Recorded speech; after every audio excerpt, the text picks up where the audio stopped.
le vitiligo. Donc, le vitiligo est une maladie chronique de l'épiderme. Donc, il est appelé vitiligo. Vitiligo, c'est un mot donc latin qui veut dire défaut. Donc, c'est un défaut de quoi? Donc, c'est une absence des mélanocytes au niveau de l'épiderme, ce qui va provoquer une absence de la mélanine qui va donner cette décoloration et cette dépigmentation sur la peau. Et donc, il y a donc de dimensions et d'aspects et de localisation qui sont variables et donc et qui tendent à s'agrandir avec le temps, surtout s'il y a le stress et l'anxiété et en plus de ça les chocs psychologiques. C'est pour cela il faut chercher un profil psychologique parce que le vitiligo chez certains patients il est accepté et donc ils vivent avec le vitiligo normal, d'une façon normale, alors que certains patients sont déprimés et donc là et donc il faut chercher toujours un profil psychologique. Donc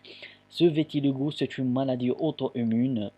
Donc, il y a plusieurs hypothèses que je vais expliquer dans la physiopathologie de vitiligo, mais la plus efficace sur le plan traitement, donc c'est la théorie de la maladie auto-immune. Donc, sur un plan physiopathologique, on ne peut pas comprendre le vitiligo sans comprendre comment fonctionne la mélanocyte. C'est une cellule qui est hyperdisciplinée.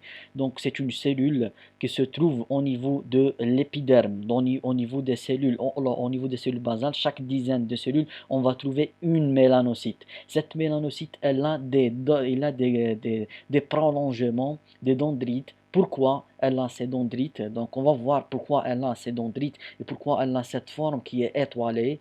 Donc, c'est que cette mélanocyte, donc elle contient un noyau. Ce noyau elle contient un gène qui est ce qu'on appelle le TYR, qui va coder pour une enzyme très importante, c'est la tyrosinase, qui va assurer le métabolisme et la synthèse de la mélanine à partir donc d'une production qui va passer par des étapes de l'appareil le réticulum endoplasmique rugueux, puis lisse, puis l'appareil de Golgi, puis on va voir la formation de ces particules jaunes, ce qu'on appelle les mélanosomes. Ces mélanosomes, ils vont migrer progressivement avec ces dendrites jusqu'à l'extrémité. À chaque fois qu'ils vont monter, la densité de la mélanine, elle va augmenter et quand elle va arriver à l'apex, là, la mélanine, la vésicule, le mélanosome, il va être plein par de la mélanine, il va exploser, il va aller vers qui? Il va aller vers les kératinocytes. Les kératinocytes, qu'ils vont métaboliser la mélanine, ils vont l'envoyer à la superficie. Pourquoi? Pour avoir une coloration qui va être fixe pour chaque être humain, parce que la mélanocyte, elle produit chaque jour une quantité fixe de mélanine pour donner une couleur qui va rester fixe donc pour l'être humain. En plus de ça, donc elle a ces dendrites pour qu'elle donne la mélanine pour la majorité, pour toutes les kératinocytes qui sont tout autour. Là, donc on voit donc le bon Dieu, il nous donne un message. C'est le message de la discipline d'une part parce qu'elle va donner une valeur qui est fixe chaque jour pour chaque être humain, et le deuxième message c'est le message d'abondance, c'est que les mélanocytes ils donnent la mélanine pour tout les kératinocytes qui sont tout autour. Il n'y a pas un esprit d'égoïsme dans la profondeur de l'être humain. Et puis là, après qu'on a compris la mélanocyte et comment elle fonctionne, on va comprendre donc la physiopathologie. Il y a trois hypothèses. La première hypothèse, c'est une maladie auto-immune. Pourquoi c'est une maladie auto-immune? Parce qu'ils ont trouvé dans le sérum de ces patients-là des anticorps qui peuvent se fixer sur les mélanocytes. En plus, pourquoi elle est auto-immune? Parce qu'il y a une forte association avec les pathologies auto-immunes de la thyroïde, comme la thyroïdite de Hashimoto, comme le diabète, comme l'anémie pernicieuse. Donc c'est la théorie la plus acceptée sur un plan thérapeutique. En plus, on a une autre théorie, c'est la théorie, ce qu'on appelle la théorie neurogénique. veut dire quoi? Veut dire, c'est que dans le vitiligo, on a certaines formes, ce qu'on appelle le vitiligo segmentaire, qui va toucher un segment du corps. Et ce segment-là, c'est un dermatome. C'est un dermatome qui est innervé par certaines terminaisons nerveuses qui vont innerver cette zone-là de la peau. Et cette zone-là, elle est touchée par le vitiligo. Donc, l'explication, c'est que suite à un traumatisme, ces terminaisons nerveuses, ils vont libérer des substances, ce qu'on appelle des substances mélanotoxiques qui vont donc tuer les mélanocytes, et quand ces mélanocytes sont tués, il n'y a pas de mélanine. Et puis on a la troisième théorie, c'est la théorie donc c'est que génétique. On a un problème génétique dans le gène de TYR qui va donner la tyrosinase, c'est que on va voir un blocage dans certaines étapes de la production de la mélanine, et ces métabolites qui vont s'accumuler en derrière, ils vont provoquer une toxicité pour les mélanocytes, et ils vont donc mourir. Donc c'est ça la physiopathologie de vitiligo. Bon, sur un plan clinique, donc il repose essentiellement sur la constatation des lésions caractéristiques sur la peau, donc des zones de dépigmentation, des macules dépigmentées qui rapprochent du lait, et puis ce sont donc des taches blanches avec des pourtours qui sont un peu arrondis, ne sont pas spéculés comme lors de pityriasis versicolore. C'est un diagnostic différentiel. Et puis c'est la lampe de Wood, c'est elle qui va confirmer, qui va aider le médecin à confirmer le diagnostic de vitiligo. Bon, il faut savoir que c'est pas n'importe quelle dépigmentation, donc c'est pas n'importe quelle dépigmentation, c'est un vitiligo, parce qu'il y a plusieurs diagnostics différentiels qu'il faut le connaître. Donc là, on a des zones de dépigmentation au niveau donc des mains, ce qu'on appelle le vitiligo focal. Et puis on a le vitiligo segmentaire, comme j'ai expliqué, qui est celui qui touche un segment, un dermatome, innervé par les terminaisons nerveuses. Et puis on a l'acrofacial, c'est lui qui va toucher les pieds donc les zones tout autour de la bouche.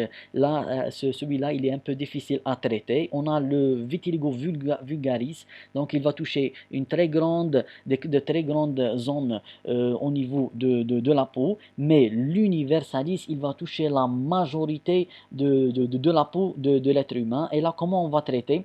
Donc là, on va utiliser les dérivés, donc certains dérivés, donc les constituants des gants, donc ce sont des dérivés qui sont toxiques pour les mélanocytes, donc, et on va tuer les mélanocytes saines qui restent au niveau de la peau saine, pour avoir la coloration, comme si la coloration pathologique, c'est elle qui est normale. Et puis là, c'est quoi ça? Ça, ce n'est pas un vitiligo. C'est pour cela qu'il faut savoir les diagnostics différentiels. Donc ça, c'est ce qu'on appelle le névus anémique.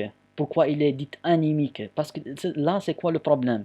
Le problème, c'est que au niveau de cette zone-là, au niveau de cette zone-là, les vaisseaux, donc ils ont une sensibilité extrême et très importante aux catécholamines. Et ces catécholamines, ils vont provoquer la vasoconstriction, et cette vasoconstriction qui va donner l'aspect d'une zone dépigmentée. Donc, c'est pas un vitiligo. Là, c'est celui de pityriasis versicolore qui est dû au certain ténia, et là c'est l'indication de lumière de Wood. En plus de ça, si on va zoomer, on va trouver que les lésions sont un peu spéculées, ne sont pas arrondies.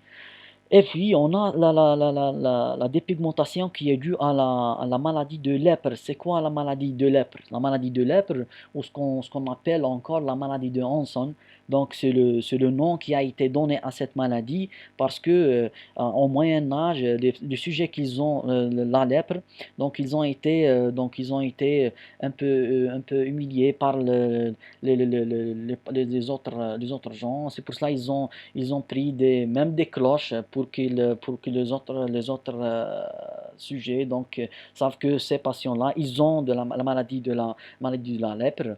Et puis cette maladie-là, pourquoi elle va provoquer une dépigmentation? D'abord, elle est due à qui? Elle est due à un germe, ce qu'on appelle le Mycobacterium lepra. Donc c'est un bacille acido-alcoolo-résistant, et là il va entrer par voie nasale, et puis il va aller vers le système nerveux périphérique, et là il va se multiplier Il va donner deux formes de la maladie de lèpre. On a ce qu'on appelle la maladie de lèpre tuberculoïde. Tuberculoïde, elle est possibacillaire. Pourquoi elle est dite possibacillaire? Parce que quand on fait les biopsies au niveau cutané, là au niveau nasal, on ne trouve pas les bacilles. Les bacilles, qu'est-ce qu'elle va donner cette forme tuberculoïde? C'est elle qui va donner la dépigmentation parce qu'elle provoque une dépigmentation au niveau de la peau qui est tout autour de cette dépigmentation. On va trouver des nodules. Et en plus de ça, si on va poser la question à ce patient-là, on va trouver qu'il a perdu la sensibilité au niveau de cette zone-là. C'est pas comme le vitiligo. Et on a donc une autre forme de la lèpre. Donc c'est la lèpre léproïde. Et là, elle est très grave et elle provoque des lésions défigurantes, surtout au niveau du nez, au niveau des mains. Elle peut donner la main en griffe. Là, c'est un peu grave. Donc, pour le traitement de la maladie de la lèpre, on peut utiliser la rifampicine, ce qu'on appelle la dapsone et même la clofazimine. Et on peut faire une association entre les trois. Et puis, dans cette photo, c'est quoi ça? Ça, c'est ce qu'on appelle le névus de Halo. Donc, c'est quoi le névus de Halo? C'est que le sujet qu'ils ont le vitiligo, si on va trouver qu'ils ont une lésion comme celle-ci, ce qu'on appelle le névus de Halo, donc, on va enlever ce névus de halo et le vitiligo, il va disparaître. Pourquoi? Parce que ce névus de halo, le halo, il est dû au quoi? C'est que le système immunitaire, il a fait une réponse immunitaire contre la mélanine qui est présente au centre de ce névus-là. Et c'est pour cela qu'on trouve une forme, un halo tout autour. Et quand on enlève le névus de halo, donc comme si on a enlevé l'antigène qui a provoqué une réponse immunitaire contre le névus de halo et contre la mélanine présente dans les zones où on a le vitiligo, donc il va disparaître. Sur un plan donc thérapeutique, on va utiliser les corticoïdes parce que c'est une maladie auto-immune. Et là, c'est quoi le but? Le but qu'on va stabiliser donc la dépigmentation d'une part et on va voir la repigmentation. D'où elle va venir cette repigmentation? Il faut savoir donc la lésion de vitiligo, donc pour avoir de nouvelles mélanocytes dans la zone qui est pathologique, il faut avoir ce qu'on appelle la régénération, soit horizontale qui va venir de la périphérie, la zone qui est hyperpigmentée tout autour de lésions. Donc, on va voir des mélanocytes qui vont migrer au centre, ils vont migrer au centre et ils vont libérer de la mélanine et donc c'est la régénération de la mélanine. Sinon, on sait que quand on trouve une lésion de vitiligo avec du poil qui est au centre, il y a du poil, on est très heureux parce qu'on va traiter d'une façon efficace parce qu'il y a des cellules, des mélanocytes qui sont au niveau du poil et ce sont eux qui vont assurer la régénération de mélanocytes qui sont absentes au niveau des lésions de vitiligo.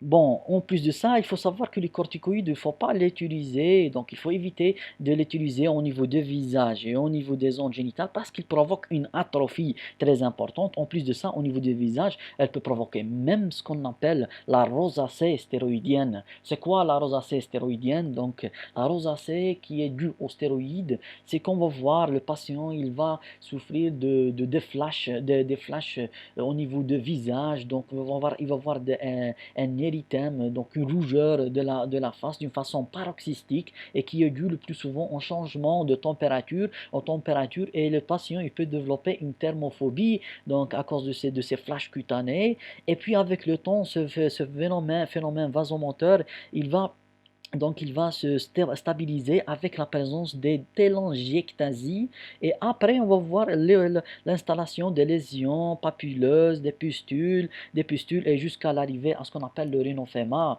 et donc c'est un stade tardif. Et puis sinon on peut utiliser les immunosuppresseurs, chef de file, tacrolimus là. Il faut savoir que le tacrolimus, il faut le mettre dans le réfrigérateur. Pourquoi? Parce que quand la température de ce médicament, donc quand il est préservé dans des températures basses, il devient très irritant. Il devient très irritant. Et lui, il est très efficace dans les lésions au niveau de la face et au niveau génital. C'est pour cela qu'il faut le mettre dans le réfrigérateur pour éviter l'irritation. Et puis on a, sinon, c'est en absence de réponse, c'est la photothérapie. Donc on a la photothérapie ultraviolet A, ou ce qu'on appelle PUVA à cause du psoralen. Donc on ajoute le psoralen pour l'absorption de l'ultraviolet. Là, on commence à stimuler les mélanocytes qui sont tout autour, là, pour qu'ils vont se différencier, ils vont récupérer les mélanocytes qui sont absentes. Et sinon, s'il n'y a pas de réponse, on passe à la photothérapie B. C'est quoi la différence entre les deux? C'est la longueur d'onde. C'est que la photothérapie ultraviolet B, elle a une longueur d'onde qui est un peu plus courte et on n'utilise pas le psoralen et là elle va stimuler donc surtout le récepteur de la mélanine stimulating hormone par des mécanismes plus compliqués. Elle va assurer la régénération des mélanocytes. Sinon, s'il n'y a pas de réponse, c'est le traitement chirurgical. Donc c'est la greffe c'est une greffe autologue à partir des ondes là où il y a des mélanocytes et donc je vous remercie.